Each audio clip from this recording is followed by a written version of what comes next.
tricolor, minha amiga tricolor, raizeiros de todo o Brasil, satisfação gigante estar com os amigos novamente aqui no São Paulo Raiz com o Rony Altieri, já de primeira mão agradecendo os 4.000 inscritos no canal. Hoje a gente bateu essa marca, não completamos ainda 5 meses e 4.000 inscritos. Muito obrigado mais uma vez, né? É muito importante ter os amigos participando dessa festa, dessa alegria que eu sinto nesse momento, de poder compartilhar com vocês que compartilham os vídeos, que curtem, que comentam, enfim, é muito legal a gente ver, né, o quanto o canal está crescendo, o quanto o canal, de alguma maneira, está atendendo aí os anseios da coletividade são paulina. São Paulo querido, São Paulo amado, ultimamente tão sofrido, passando aí por verdadeiros apuros, passando por situações difíceis. No último domingo a gente estava daquele jeito, né? Extremamente frustrado, extremamente triste. Todos nós estávamos, na verdade, é claro. O torcedor são paulino em geral, não teve um torcedor que eu vi que estava satisfeito. Não encontrei ninguém que tinha um pouco de satisfação que fosse depois daquele resultado terrível contra o Grêmio. Repito, o problema não é perder, o problema é a maneira como a gente tem perdido, né? A maneira que beira até a covardia, uma coisa que a gente não pode aceitar, que a gente não pode assimilar. Daqui para frente, 2 partidas, a exigência da vitória. As pessoas me perguntam, Rony, você acredita? Não, eu não acredito. Mas eu exijo, é o que eu tenho repetido bastante, a coletividade tricolor exige dos jogadores, da comissão técnica, da sua direção, que nós possamos entregar essas 2 vitórias e terminar pelo menos o ano com um pouco de paz. Vamos bater palma para a Libertadores? De jeito nenhum. Bater palma para os jogadores? De jeito nenhum. A gente vai agradecer pelo aspecto, né, de que pelo menos a entidade foi atendida para 2020. A entidade que está precisando de dinheiro, a entidade que precisa voltar a ter destaque na mídia, a ter destaque internacional na América do Sul com relação à participação na Libertadores, o dinheiro que entra para o São Paulo poder respirar um pouquinho melhor. Então todos esses aspectos são importantes. Portanto, foco nas 2 vitórias, é isso que nós precisamos a partir dessa quarta-feira, 21h30, Morumbi, contra o Internacional. Gente, o que não falta é assunto para o São Paulo Futebol Clube, para a gente poder falar do São Paulo. Tá aí vagando aí, já tá sendo compartilhado aí pela rede, o possível investimento do Banco Inter no Cavani, no Thiago Silva. Ah, legal, tudo bem, depois eu vejo se o Papai Noel realmente vem. Não tô muito, como é que eu vou dizer para vocês, aprofundado agora desse assunto. Tenho algumas informações, mas eu não quero falar disso nesse momento, eu acho que eu não devo falar. O Volpi, quase contratado pelo São Paulo, meu Deus do céu, novela mexicana, o caso Volpi. O Volpi que, olha a situação do São Paulo, o melhor jogador do São Paulo hoje não pertence ao São Paulo. Então, aquelas coisas, né, que a gente já tem assistido há alguns anos, aquela falta de planejamento, aquela bagunça geral administrativa do São Paulo. O Raí está garantindo o Diniz para 2020, mas é interessante que nem o Raí está garantido, né? Então, como é que alguém que não está garantido garante alguém que está menos garantido ainda? Enfim, tem coisas no São Paulo que a gente realmente não consegue entender e também não acredita piamente nisso. Muita coisa pode rolar nessas 2 partidas, muita coisa pode acontecer de bom, que é o que a gente mais quer, e de terrível, que é o que vem acontecendo ultimamente, que a gente possa virar essa chave. O Diniz, ele fala umas coisas que realmente eu fico às vezes em dúvida se realmente eu escutei, né? Para mim seria muito importante o Diniz vir a público e falar, não, o time não jogou bem, a gente não se apresentou bem e temos a obrigação de jogar melhor e entregar uma vitória no próximo jogo. É simples o jogo de palavras. Não tem que ficar passando maionese, né? Ficar preparando lá, colocando um molho, ficar enfeitando o pavão. Não dá para enfeitar o pavão. Infelizmente o pavão já está lá, já está desenhado em todos os seus detalhes. A situação do São Paulo é assim também. O São Paulo já está desenhado, já está montado em todos os seus detalhes. Então não adianta ficar enfeitando muito o Diniz, que vive na Dinislândia, né? Tem a Dinislândia agora, que é o mundo de Fernando Diniz. Ele falou que se ele ficar 8 meses no São Paulo, o São Paulo vai jogar igual ao Fluminense. Não, o vídeo não parou não, é que toda vez que eu falo isso eu paro para pensar um pouco, para eu tentar de alguma maneira entender o que ele quis dizer com isso. Se ele fala ainda para mim, olha, Ronê, você espera 8 meses para o São Paulo jogar que nem o Manchester City? Para o São Paulo jogar que nem tá jogando o Barcelona? Eu falo, caramba, vai jogar assim? Você me garante? Rapaz do céu, vou esperar 8 meses. Não, para jogar igual o Fluminense. Não, aí você tá de brincadeira, Diniz. Diniz, você tá de brincadeira, Diniz. Primeiro que não existe tempo. Não existe tempo no futebol. A gente precisa de uma vez por todas virar essa chave do tempo. Todo mundo reclama, desde que eu me conheço por torcedor de futebol, menininho com 9 anos de idade, chegando nos anos 70, que eu me conheço como torcedor de futebol, que os caras pedem tempo. Não existe tempo no futebol. O treinador ele tem que automaticamente já vestir a roupa da velocidade e do resultado rápido. Quando ele vem para um projeto, ele tem que apresentar rapidinho o resultado para aquilo. Ah, Rony, mas como? Pois é a função dele. E ele ganha muito bem para resolver esse tipo de problema, porque tem treinador que resolve. Se tem treinador que resolve, não é impossível. Então essa coisa de pedir tempo é complicado. Principalmente se o time, no caso a gente, está há 10 anos na janela. Aí é aquilo que eu já falei aqui para vocês, que a gente já conversou a respeito. Todo treinador que entra, ele pega o passivo do treinador anterior. Ele pega os problemas do treinador anterior, ele pega a falta de títulos dos treinadores anteriores. Queira ou não, é assim que funciona. Não pense você que a gente assimila, zera e começa do zero. Não começa do zero. O treinador ele já vem com um saldo negativo no banco. Ele já está no vermelho já. E é assim que funciona. Eu estou dizendo com relação à pressão, com relação ao resultado que tem que trazer, com relação ao time jogar um bom futebol, que nesse momento eu não estou pedindo mais nem que jogue bom futebol, que aí já é pedir demais. É quase utopia hoje em dia pedir isso no São Paulo. Eu estou pedindo resultado. Eu estou exigindo, na verdade, resultado, que é a única coisa que, pelo menos faltando 2 jogos, que a gente precisa nesse momento. Eu não preciso que o São Paulo jogue muita bola, não. Eu preciso que o São Paulo ganhe os jogos. Então é muito importante isso, o treinador tem em mente, que ele não tem. Diniz, sai da Dinislândia, meu filho. Sai da Dinislândia, né? E cai no mundo real. Você não tem 8 meses para fazer um trabalho, infelizmente. Eu costumava dizer no tempo de Dorival Júnior pedia tempo e paciência. Eu falava direto em Dorival Júnior, vai treinar a seleção do Tibete, meu amigo.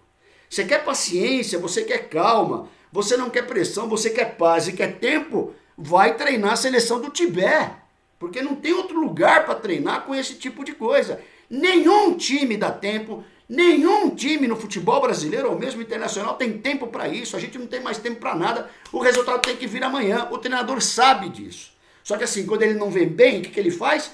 Ele abre o livrinho na página do treinador, precisa de tempo para montar o time e usa isso daí. Ou senão ele vai lá na outra página, não consigo trabalhar com o mesmo time mais de 2 partidas. Não é o caso do Fernando Diniz, por isso que ele não está usando isso.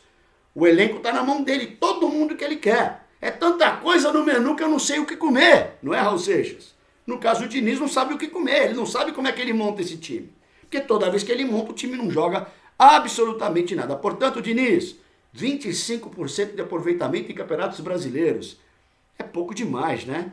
Eu entendi o seguinte, Diniz, eu entendi assim, você tem um trabalho revolucionário, você tem um trabalho interessante, eu gostava de ver as maneiras como os times, de maneira maluca, jogavam, eu gosto de novidade, eu tô cansado de coisa velha, eu tô cansado de ver futebol, aquele futebol jogado naquela mesmice.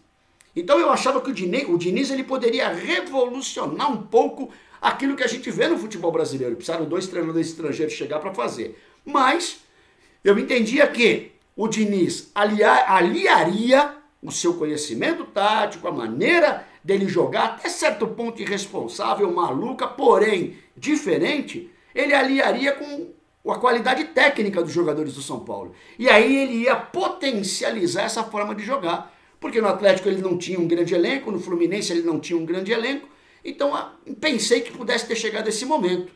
E quebrei a cara, porque realmente ele não apresentou nada de diferente no São Paulo, muito pelo contrário. O São Paulo é um time que não consegue jogar, o São Paulo é um time que não consegue se desenvolver, e depois do jogo ele vem falar, né, que o time está crescendo, que o time está bem, mas eu não vou discutir isso, já foi vexame demais, já foi frustração demais que passou até o último domingo, por quê? Porque agora a gente tem um desafio dificílimo contra o Internacional, um tradicional rival do São Paulo Futebol Clube. Nos confrontos, o São Paulo tem 24 vitórias em Brasileiro, o Inter tem 20 vitórias em Campeonatos Brasileiros, são 19 empates ao todo. Eu me lembro de uma partida sensacional que o São Paulo fez em dezembro de 77, lá no Beira-Rio, meteu 4-1 no Internacional. O São Paulo estava voando, aquele time do Minelli que vai ser campeão logo depois, em março de 78, lá no Mineirão. Eu me lembro desse jogo, o São Paulo detonou, o São Paulo destruiu o Internacional lá em Porto Alegre, também como eu me lembro da final de 2006 da Libertadores, que quase a gente consegue virar o jogo lá, né? Fazer a vitória lá em Porto Alegre, que seria maravilhoso, que seria fantástico ter conquistado aquela Libertadores. Tem ingresso aí, Rony? Tem ingresso aí de jogo velho São Paulo e Inter? Tenho sim, gente. Tem o São Paulo e Inter aqui para vocês verem, olha aqui, ó.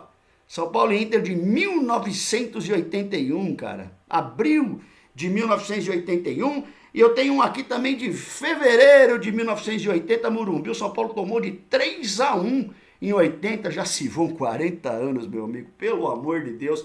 4 décadas dessa partida. O Bira era centroavante. O Bira fez gol nesse jogo. Ailton Lira fez o gol do São Paulo. Alguns dos jogos do São Paulo Internacional que eu me lembro, que vocês lembrarem também, bota aí. A gente gosta de falar dessas partidas antigas, a gente gosta de falar do passado do nosso amado tricolor, afinal de contas, as suas glórias vêm do passado, cada vez mais do passado vêm as glórias do nosso amado São Paulo Futebol Clube. Como é que vem nessa quarta-feira?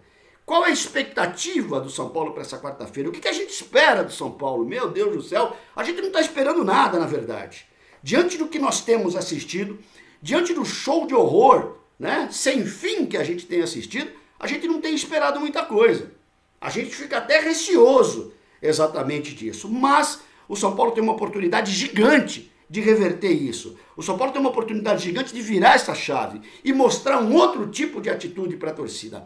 Memória de torcedor de futebol é curtinha, gente. Se o São Paulo faz uma grande partida amanhã, olha o Rony delirando. Se o São Paulo faz uma grande partida amanhã, amigo, a gente não vai lembrar do jogo do Ceará, do jogo do Grêmio, a gente vai falar do jogo de amanhã. Meu Deus do céu, quarta-feira o São Paulo arrebentou com o Internacional. Por quê? Porque a gente, como é que eu vou dizer para vocês, fica facinho nesse sentido. Nós estamos carentes de apresentações legais, de vitórias boas que não sejam por 1-0 no sufoco. Então, se o São Paulo faz uma grande apresentação nessa quarta-feira, a torcida acaba até deixando para trás aí os vexames e o São Paulo vai rumo definitivo à classificação para essa vaga direta na Libertadores. Lembrando que pré-Libertadores não é Libertadores, e a gente conheceu muito bem isso, como é que funciona nesse ano. Portanto, o São Paulo vem para o jogo por 2 resultados, o São Paulo joga. O São Paulo joga por 2 resultados. O São Paulo joga para empatar, porque se empatar mantém o Inter atrás e tem o jogo em Maceió para depender dele mesmo. E o São Paulo ganhando, é lógico, garante, ufa, respira das férias para os jogadores, das férias para a gente, né? Eu jogo fora meu Capitopril, só vou pegar de novo em 2020 meu Capitopril, porque pelo amor de Deus, esse ano que eu já gastei de Capitopril é um negócio absurdo. Então assim, é muito importante para o São Paulo essa partida. Rony, você fala isso todo jogo, sim, porque todo jogo é importante para o São Paulo e esse é mais ainda. Quis o destino, quis a tabela, que a gente tivesse que enfrentar o Internacional bem agora, o Internacional 3 pontos atrás do São Paulo. Se o Inter ganha, o Inter fica com uma vitória a mais que o São Paulo Futebol Clube, meu pai do céu, e fica com a faca e o queijo na mão para poder decidir essa vaga. Aí o São Paulo vai para a pré-Libertadores, aí tem que voltar antes das férias, aí não treina direito, aí volta em janeiro, aí volta a pressão, aí volta a confusão de novo, não tem tempo para treinar jogador, já vai ter que pegar um páreo duro na pré-Libertadores. Meu Deus, eu não quero pensar nisso, eu quero pensar numa vitória amanhã e quero exigir desses jogadores e dessa comissão técnica e do Raí também, né, Raí? Vamos chegar pesado no vestiário, vamos colocar aquelas fraldas que eu falei junto dos shorts dos jogadores ali, no fardamento, cada lugarzinho bonito ali que cada jogador tem, com a sua chuteira, com a sua foto, com a sua camisa, põe uma fralda também para perguntar se eles querem usar nessa partida. O Internacional vem com faca no dente e sangue no olho. O Internacional vem daquele jeito porque depende só dele. Vocês imaginam como é que vem o Internacional para cima do São Paulo? Internacional que bateu na trave esse ano aí num monte de coisa, não ganhou nada também, e agora tem essa oportunidade na mão de se garantir na Libertadores ganhando do São Paulo aqui. Adivinha como é que veio o Internacional? Meu pai do céu. Uma das coisas que me preocupam muito nesse time do Internacional é o meio de campo recheado. Eu já falei isso com relação ao Grêmio. O São Paulo jogou muito aberto, meio de campo aberto do São Paulo, ninguém marca ninguém, é uma festa. O meio de campo não cria, mas também não marca, é uma festa. O Internacional vem com o meio de campo completo, vem com o Lindolfo, vem com o Edenilson, vem com o D'Alessandro, vem com o Parede, vem com o Patrick, é muita gente no meio de campo, gente. Então eles conseguem descer, os laterais descem bem, é um time muito compacto, um time que sabe trazer essa bola para o ataque. De fraco no Internacional é o treinador, o Zé Ricardo. Mas o time é muito bom, então assim, nós temos que ter muito cuidado com isso, porque se amanhã vier com Tietê, Vitor Bueno, Igor Gomes, gente, vai tomar uma paulada. Né? Então assim, o Fernando Diniz tem que pensar nisso, ele tem que pensar no Inter, ele tem que pensar no São Paulo, ele tem que pensar em tudo. Esse é o papel do treinador. Parabéns, treinador, essa é a sua função. Resolva esse pepino. Eu não quero ver o São Paulo perdendo meio de campo pro Internacional de Porto Alegre. Enfim, briga de cachorro grande, a gente espera que o cachorro tricolor tenha crescido, tenha encorpado nesses dias, que os jogadores tenham criado vergonha na cara e a gente entregue amanhã para a coletividade tricolor a classificação para a próxima fase da Libertadores, certo? A classificação da vaga, a vaga em grupo, não é a vaga de pré-Libertadores. Pré-Libertadores, obrigado. Eu não quero, eu não preciso disso daí. Ou é vaga direta, ou vocês vão me escutar mais do que já tenho escutado há um bom tempo. Legal, gente? Vamos torcer, a gente vem depois do jogo para poder falar um pouquinho para vocês. Tem salve aqui, pessoal. Cristiano Almeida, Belém do Pará, querida, gigante Belém do Pará, terra do Remo, terra do Paysandu. Eu sou Remo lá no Pará. O Ides Pondinelli, que é do Recife, belo Recife. O pessoal de Pernambuco agora vai poder ver o São Paulo jogando lá no Recife, o esporte voltou. Que legal, a gente fica muito feliz que sabe que a torcida é gigante. Lelê Monteiro, em Gonçalves Dias, no Maranhão. Olha que nome de cidade maravilhoso. Lelê, parceiraço aí dos comentários, parceiraço, ajuda a gente a fazer o canal com seus comentários muito bem colocados. E especialmente um beijão para Vanessa, um beijão para Valentina, grande abraço para Eduardo Casalini, lá em Portugal, assistindo e acompanhando o São Paulo Raiz. Avante, tu és forte, tu és grande, São Paulo Futebol Clube, Rony Altieri, São Paulo Raiz na área, 2-0 para o São Paulo amanhã. Valeu, gente!